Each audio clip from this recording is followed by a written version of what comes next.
Selamat datang di podcast FT News. Kali ini kedatangan Bapak Daud Jordan.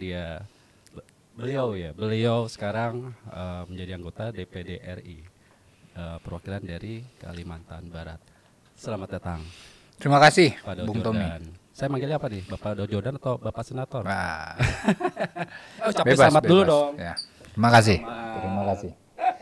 kasih. Pak Senator, ini gimana ceritanya bisa kepilih jadi anggota DPD? Ini tentunya kan banyak pemikiran-pemikiran ya, apalagi masuk politik. Kalau nggak salah dulu bukannya ada statement nggak mau terjun ke politik atau gimana ya? Tapi ternyata hebat ya jadi anggota DPD. Gimana? Ya, yang pertama terima kasih saya diundang ke acara podcast ini. Memang terkait dengan cerita kenapa pada akhirnya berpolitik sangat panjang ceritanya. Namun saya bersyukur dan berterima kasih ya bahwa ini menjadi satu cerita baru di dunia atlet ya, khususnya tinju, bahwa sejarah mencatat memang tidak pernah ada untuk di Indonesia sendiri seorang atlet tinju yang juga aktif dan terjun masuk ke dunia politik serta berhasil. Ini saya kira saya menjadi orang pertama di Indonesia dan mudah-mudahan ini menjadi penyemangat bagi generasi-generasi muda yang nanti tentunya disiapkan untuk menuju Indonesia Emas di tahun 2045. Nah, saya sendiri satu di antara atlet yang berpikir bahwa dunia politik itu sangat erat sekali kaitannya dengan kehidupan kita, dalam kehidupan sosial, dalam kehidupan bermasyarakat, sehingga saya memilih jalur politik untuk bagaimana ke depan saya bisa membangun daerah saya, membangun ke Indonesia melalui keputusan-keputusan politik. Dan saya memilih DPD, jalur lembaga DPD menjadi pintu pertama saya untuk memulai karir saya sebagai seorang politisi, namun tetap aktif sebagai seorang atlet. Dan saya bersyukur, alhamdulillah, puji Tuhan, diberikan kepercayaan oleh masyarakat Kalimantan Barat di pemilu 14 Februari dengan memenangkan pemilihan umum Dapil Kalimantan Barat dengan suara terbanyak se-Kalimantan Barat serta se-Kalimantan, sepulau Kalimantan. Ya, 70% ya. 70%. Jadi saya mengucapkan terima kasih banyak atas kepercayaan seluruh masyarakat Kalimantan Barat dan mudah-mudahan amanah ini dapat saya laksanakan sebagaimana mestinya. Ya. Ada yang berbeda nggak sih, Bang Daud, setelah menjadi DPD ini, rutinitas aktivitas seorang anggota DPD ya? Dulu mungkin soal olahragawan pure gitu, latihan tinju, pertandingan, sekarang aktif di politik. Nah, itu gimana? Oh, pasti ada. Sangat banyak sekali aktivitas yang saya lakukan sekarang ini di luar profesi saya sebagai seorang atlet. Kalau dulu kan full di gym, di rumah, di gym, di rumah. Kalau sekarang full di gym tapi full juga di tempat lain. Artinya saya dipercayakan masyarakat bekerja di lembaga dan setelah itu saya ke gym lagi. Jadi hanya ada penambahan, tapi memang karena situasinya tidak selalu di tempat yang sama sehingga saya harus pandai membagi waktu untuk tetap bisa berlatih dan juga tetap bisa melaksanakan tugas saya sebagai seorang anggota dewan. Tapi semuanya sampai sejauh ini, walaupun baru 2 bulan ya, kurang lebih 2 bulan, saya kira saya bisa menjalannya dengan kedua-duanya. Tapi Bang Daud biasa bukan politisi, terus polisi anggota DPD yang mengikuti birokrasi ya. Rasanya gimana tuh? Menyebalkan gak sih? Oh enggak, saya malah sangat menyenangi Okay. dunia politik ini karena saya mengetahui bagaimana setiap alur keputusan itu tentu ada hal-hal yang secara mekanisme itu harus dilakukan. Artinya tidak mungkin terjadi keputusan itu tanpa ada perencanaan yang betul-betul matang dari sebuah keputusan dan itu tidak serta-merta satu orang yang memutuskan. Nah, untuk satu cerita saja bisa kita bayangkan, apalagi dengan segala kebijakan di politik untuk kemajuan satu wilayah misalnya, tentu ilmu baru buat saya, sehingga saya merasa bahwa saya sangat menyenangi dunia politik, walaupun saya tetap fokus pada dunia atlet saya. Oke, tadi Bang Daud menyinggung ingin membangun Kalbar. Apa yang ingin dibangun di sana sih, Bang Daud?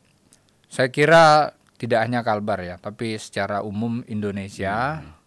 Hanya karena memang saya berasal dari Kalimantan Barat, tentu fokus saya ke sana karena sebagai tanggung jawab saya sebagai anggota dewan yang datang dari Kalimantan Barat. Kalau ditanya apa yang akan saya pikirkan di Kalimantan Barat, banyak sebetulnya. Kami Kalimantan Barat itu terdiri dari 14 kabupaten kota dengan luas wilayah yang 1,5 kalinya Pulau Jawa. Itu untuk provinsi Kalimantan Barat saja. Jadi Bung Tommy bisa membayangkan betapa luas dan besarnya. Maka segala sesuatunya memang masih sangat terbatas. Nah, saya berpikir bahwa lewat dunia politik saya ingin mengabdikan diri saya juga untuk membantu teman-teman yang ada di parlemen, ada di eksekutif, apakah itu di kabupaten, apakah itu di kota, apakah itu di provinsi sebagai kepala daerah, dan juga ingin membantu teman-teman kita yang lain yang berada di legislatif, apakah itu di DPR RI maupun di DPD RI. Nah, semakin banyak orang-orang yang terjun untuk bisa membantu kan semakin baik ya. Betul. Nah, mudah-mudahan saya satu di antara yang juga bisa ikut membantu teman-teman yang sedang memperjuangkan daerah Kalimantan Barat. Bang Daud di komite 4 ya? 4 Ya. itu apa aja sih yang ditanganin, Bang Daud? Komite 4 itu ada banyak ya kemitraannya. Ada belasan kementerian yang bermitra dengan Komite 4 serta DPR RI ya, DPR RI. Jadi tentu ini saya kira bagaimana kita sebagai seorang anggota dewan melakukan komunikasi bersama teman-teman di DPR RI dan juga kementerian terkait, hal-hal yang memang ingin kita dorong sehingga nanti ke depannya apa yang ingin kita dorong yang dapat terwujud. Ini jauh banget ya komite 4 dengan kan kalau misalnya ada pemuda olahraga itu masih ini lah nyambung dengan profesi Bang Daud. Ini kan tidak ada. Nah itu gimana? Sempat protes nggak sih? Kan sebelumnya ada yang protes tuh. Saya kayak tidak Bapak ya. Komeng dulu. Ya. Kok pertanian gitu. Saya berjari kemana kayak gitu. Saya Bang Daud enggak. gimana? Saya tidak karena memang saya merasa bahwa kalaulah diberikan kepercayaan dari semua komite, saya harus mampu mengetahui setiap komite itu tugas dan kewajibannya. Sama halnya. Nah, ke depan ya tentu tidak menutup kemungkinan saya bisa berpindah komite. Tapi itu secara teknis gampang lah ya. Yang terpenting adalah apa yang bisa kita lakukan untuk kepentingan daerah. Tanpa melewati komite pun saya pikir dengan komunikasi yang baik terhadap pihak-pihak terkait, saya kira juga tetap bisa mewujudkan tujuan-tujuan. Katakanlah begini, saya ini backgroundnya kan olahragawan. Sementara komite 4 itu bukan bidang di olahragawan. Iya. Tapi tidak menutup kemungkinan saya bisa berkomunikasi dengan teman yang mewakili dari Kalimantan Barat yang berada di komite 3 untuk sama-sama memperjuangkan kepentingan-kepentingan olahraga melalui kementerian serta DPR RI atau bahkan mungkin presiden. Sehingga saya kira selalu ada cara ya untuk bisa mewujudkan hal-hal yang ingin kita perjuangkan. Oke. Wah, mungkin sebagian masyarakat ada yang belum tahu ya ini job desk DPD itu apa sih? Boleh jelasin ya Bang Daud? DPD itu kan tidak bisa membuat kebijakan ya. Dia hanya usulan-usulan dari masyarakat yang diwakili. Itu gimana? Coba boleh jelaskan? Yang pertama adalah lembaga DPD ini tergolong baru di Indonesia karena baru lahir di 2004. Sementara kalau lembaga DPR, apakah itu provinsi, kabupaten, kota, bahkan pusat, itu kan lahirnya jauh lebih duluan dibanding lembaga DPD. Nah, tentu dengan kondisi lembaga ini masih tergolong muda ya tentu dengan penyesuaian ya. Nah, terkait dengan kewenangan tentu memang seperti yang dari awal bahwa yang belakangan ya tentu kan dalam proses memperkuat kelembagaannya untuk mampu memiliki kewenangan juga. Nah, hari ini DPD sedang terus menggodok supaya nanti dapat memiliki kewenangan lebih besar dari sebelum-sebelumnya. Oh, dia lagi diperjuangkan sama. Iya, kita semua lagi sedang memperjuangkan itu dengan melakukan komunikasi politik bersama dengan teman-teman, baik itu di DPR, kementerian maupun presiden. Jadi ya mohon doanya saja supaya ke depan lembaga DPD mendapat ruang jauh lebih besar dari sebelum-sebelumnya. Contohnya apa yang diperjuangkan, Bang Daud? Banyak ya, karena DPD ini ada 4 komite, dari satu komite saja itu keterkaitannya bisa belasan dengan kementerian.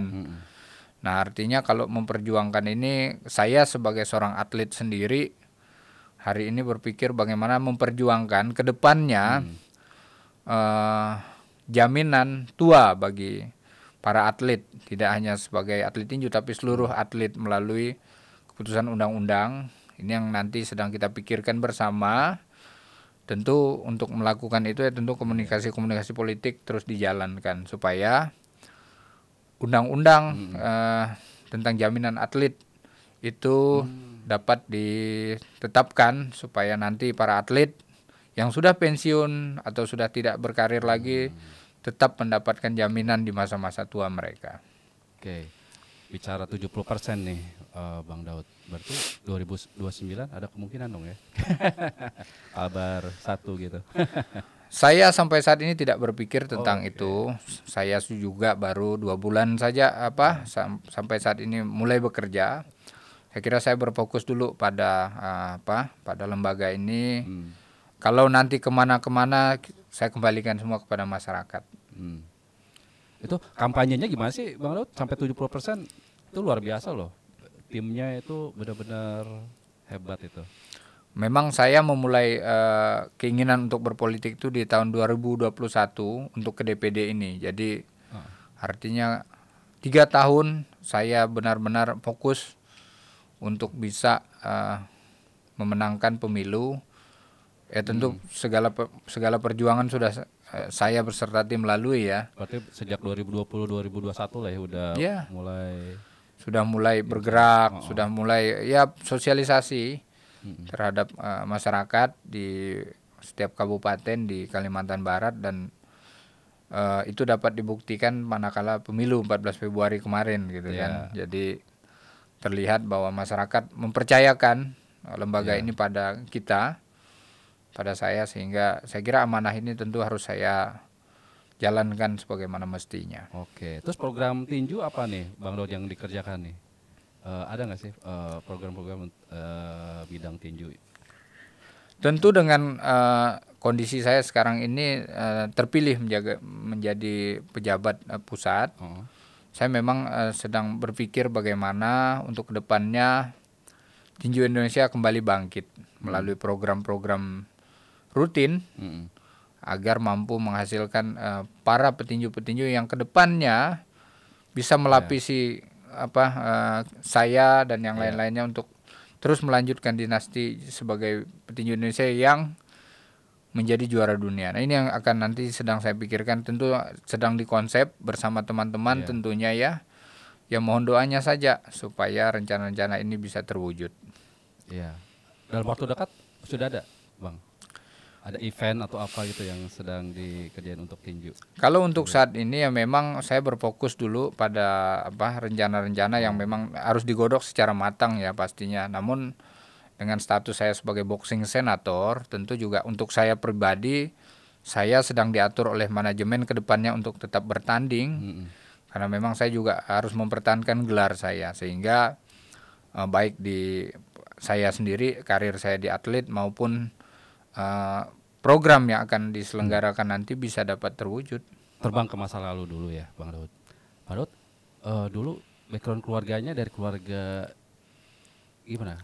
Orang kaya atau biasa aja atau gimana sih? Ya, bapak ibu saya seorang petani ya, mereka petani apa? Petani tradisional, petani yang memang hanya bertani untuk bertahan hidup, untuk memenuhi kebutuhan hidup. Jadi bukan petani yang komersil, bukan ya, bukan yang seperti itu, karena memang Kalimantan Barat itu kan mayoritas kan petani. Nah saya datang dari keluarga yang sangat sederhana, terus. Ya orang tua saya tergolong kami orang yang tidak punya, sehingga saya melihat bahwa olahraga tinju mungkin bisa merubah hidup. Jadi berangkat dari itu saya menekuni olahraga tinju, dan ya alhamdulillah, puji Tuhan, hari ini paling tidak olahraga ini bisa mengantarkan saya ke tempat-tempat yang memang saya impikan gitu kan. Kenapa pilih tinju Bang Daud? Apa senang berantem dulu saat sekolah tuh? Kayak dulu saya Mike Tyson gitu ya, senangnya berantem. Oh tidak, karena abang saya sendiri petinju. Jadi kami saudara bersaudara itu menekuni olahraga tinju, sehingga saya pikir memang tinju kan olahraga individu ya, dan tidak terlalu seperti olahraga yang bergu, sehingga dituntut kemampuan kita sendiri. Dan ya saya berpikir bahwa olahraga tinju memang olahraga yang memang sudah melekat pada diri saya, pada keluarga, sehingga saya memilih untuk fokus dari awal hingga sekarang ini di olahraga tinju. Oke. Bang Daud, apa yang paling diingat di kepala Bang Daud soal ketika dulu masih kecil gitu, ekonomi keluarga masih ya tadi tadi cerita Bang Daud, kalau orang tua tuh ya bertahan biasa gitu, berarti kan untuk nabung aja susah ya. Jadi bekerja bagaimana besok bisa makan anak-anak seperti itu ya. Apa yang paling diingat Bang Daud kesulitan dulu? Jadi maaf ya Bang. Nggak apa-apa. Biar juga masyarakat tahu ya. Nah, tentu saya dulu pernah bermimpi lewat tinju saya bisa merubah kehidupan ekonomi keluarga. Dan tapi ada hal yang sebetulnya cukup menarik dan unik. Karena zaman dulu itu saya pikir kalau nanti bertinju saya bisa dapat uang. Kalau dapat uang saya mau beli Coca-Cola zaman itu. Ya ampun. Jadi saya tuh bermimpi untuk bisa minum Coca-Cola. Nggak terlalu tinggi itu. Nggak tinggi itu mah ya kan. Jadi ternyata memang itu juga menjadi motivasi bagaimana kita untuk meraih sesuatu. Karena untuk beli saja kan memang tidak memungkinkan secara ekonomi ya. Tapi paling tidak itu memacu saya untuk ke depannya ya kamu harus berjuang untuk meraih sesuatu gitu kan. Jadi sejujurnya Coca-Cola itu menjadi salah satu penyebab gitu kan kenapa saya berpikir bisa mau bertinju itu gitu kan. Coca-Cola ya. Nggak terlalu tinggi targetnya ya. Cuma pengen beli Coca-Cola aja. Terus sekolah gimana Bang Daud? Dulu gimana sekolah itu, biaya sekolah dan menariknya karena saya dari umur 8 tahun sudah merantau ke ibu kota kabupaten. Saya itu Bang Daud daerah mana sih Kalimantan Baratnya? Saya dari Kabupaten Ketapang namanya. Kabupaten Ketapang itu ada 20 kecamatan. Jadi saya lahir hidup dari sebuah kecamatan namanya Simpang Hulu, Simpang 2. Dari situ jaraknya kurang lebih di zaman itu bisa 2 hari untuk ke ibu kota kabupaten. Jalannya rusak parah. Belum ada jalan zaman itu. Justru. Nah, jadi tentu bisa dibayangkan betapa jauhnya gitu kan, dan terbatasnya segala sesuatu. Berarti infrastruktur rumah sakit ya belum ada. Itu nggak ada ya. Nah, saya sendiri di usia 8 tahun saya sudah merantau ke sana. Dan mungkin boleh ini menjadi juga satu catatan bahwa di usia 8 tahun saya sudah bisa menyekolahkan diri saya sendiri.